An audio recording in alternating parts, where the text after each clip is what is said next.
মনে হচ্ছে ডিভোর্স পেপারে সই করার জন্য গোপাল কি এবার ভুল বুঝবে রুকুকে? তো যেমনটা গতকাল ভেবেছিলে তোমরা তেমনটাই হলো, বেঁচে গেল রায়ান। আর ওই অটোতে যে রায়ান ছিল, পারুল ছিল না, এটা জানতে পেরেই মায়ের ওপরে ভড়কে যায় শিরিন। এরপর তারা মেয়ে মিলে রায়ানকে দেখতে যায় হাসপাতালে।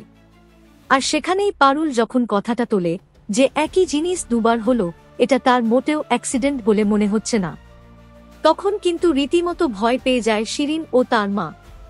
এরপর রায়ান যখন বাড়িতে আসে এবং একটু সুস্থ বোধ করে, তখন পারুল তাকে তার সন্দেহের কথাটা খুলে বলে।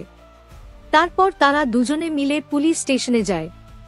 সেখানে গিয়ে যখন তারা পুলিশকে সমস্ত কিছু ঘটনা খুলে বলে এবং ওই অ্যাক্সিডেন্টের সিসিটিভি ফুটেজ দেখে, তখন কিন্তু চমকে যায় পারুল।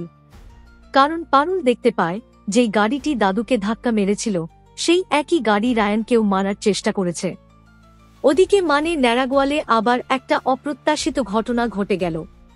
আমি তো ভেবেছিলাম গোপালের মা রুকুকে আটকাতে বোধহয় দাদুকে সবটা বলে দেবে, কিন্তু কেসটা এখানে পুরো উল্টো হয়ে গেল। গোপালের মা রুকুকে এমন ধমকালো যে সে গোপালের মায়ের দেওয়া ডিভোর্স পেপারে সই করতে বাধ্য হল। আর ইন্টারেস্টিংলি, গোপাল কিন্তু এইসবের বিষয়ে কিছুই জানল না।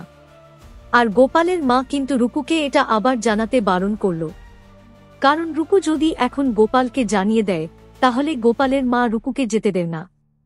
সো এবার এই ডিভোর্স পেপারে সই করা নিয়ে গোপালের মা যে গোপালকে উল্টো বোঝাবে, এটা নিয়ে আর কোন সন্দেহই নেই। তাই এখন শুধু এটাই দেখার গোপাল তার মায়ের কথা ঠিক কতটা বিশ্বাস করে। বাকি তোমাদের কি মনে হচ্ছে অবশ্যই জানিও কিন্তু কমেন্ট করে। আর হ্যাঁ, ওদিকে পারুল যে বুঝতে পারল যে এটা মোটেও অ্যাক্সিডেন্ট নয়, তাহলে পারুল কি এবার এটাও বুঝতে পারবে যে এইসবের পেছনে আসলে কে রয়েছে?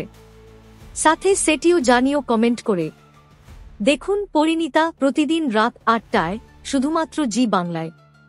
এইরকম সমস্ত আপডেট সবার আগে পেতে অবশ্যই আমাদের চ্যানেলটি সাবস্ক্রাইব করে নিও।